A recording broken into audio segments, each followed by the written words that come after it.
All right, so last week's over. Let's talk about the matchups we got coming up for this week. All right, the first matchup we're going to look at is actually going to be Lickety Split versus the Bombers. Both of these guys won last week, so it's going to be a good matchup. On paper, Lickety Split has almost a 13-point advantage, but I really think it's going to be a lot closer than that. I think Lickety Split's going to get good weeks this week out of Tony Romo, Andre Johnson, and I do think Kareem from Jacksonville is actually going to be a sleeper and get a touchdown and possibly close to about 15 points for this week. Now on the flip side, Bombers is going to put up a good fight. He has Matt Stafford and Calvin Johnson from Detroit, and I do think Mark Ingram is going to get his first touchdown this week in the NFL. Now, I really don't know who to pick out of this one. The only thing I think is that Lickety Split has a slight advantage just because he has a mix of players, and I really am not keen on having your two top performers on the same team like Bombers does with Matt Stafford and Calvin Johnson, but it should be a close one and definitely something I'm going to watch. All right, this next matchup is actually our top two losers from week 1. We got TD Magnet, which is Kevin, going against Stewie's team, which is Boobs. I guess we're going to call him Boobs. I don't know. Now looking at the projected points, Kevin has about a 10-point advantage, and I really think that's the way it's going to end up. Kevin's team, I think Ray Rice is going to have a good week this week again. I think Fred Jackson's going to put up a solid performance once again, and I really think Green Bay is going to shut Cam Newton down. Now, Stewie's squad is led by Aaron Rodgers, who you know can always put up big numbers, and I really did like what I saw with Reggie Bush in the Monday night game.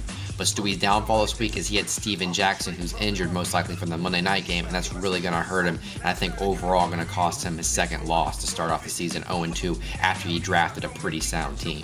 Our final matchup of the week is actually my team, the Shaved Birds, versus David's team, Cathcart Kill. Now, on projected points, David has a slight lead with 6 points.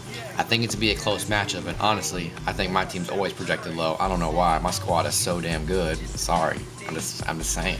It's just awesome. Have you seen my team? Go look at it. Just take a picture. That's what a championship team looks like.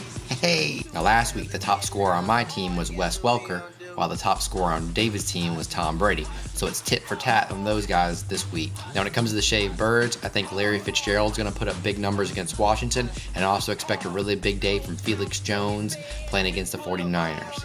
Now when it comes to David's squad, we already talked about Tom Brady, and it's probably going to be tit for tat on points with Wes Welker.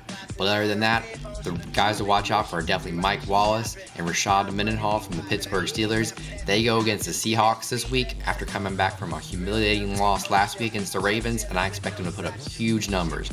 I wouldn't be crazy to say they're both going to get 20 fantasy points each.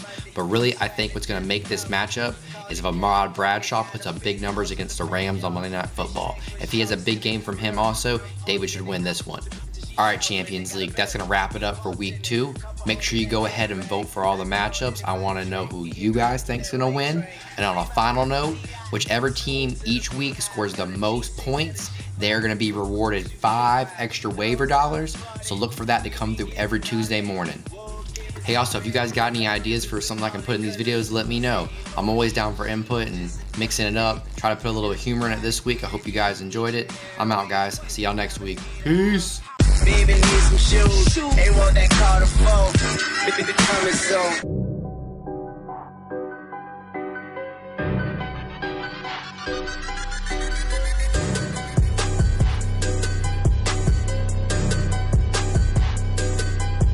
What a thrill for Welker to come back to Miami and put an exclamation point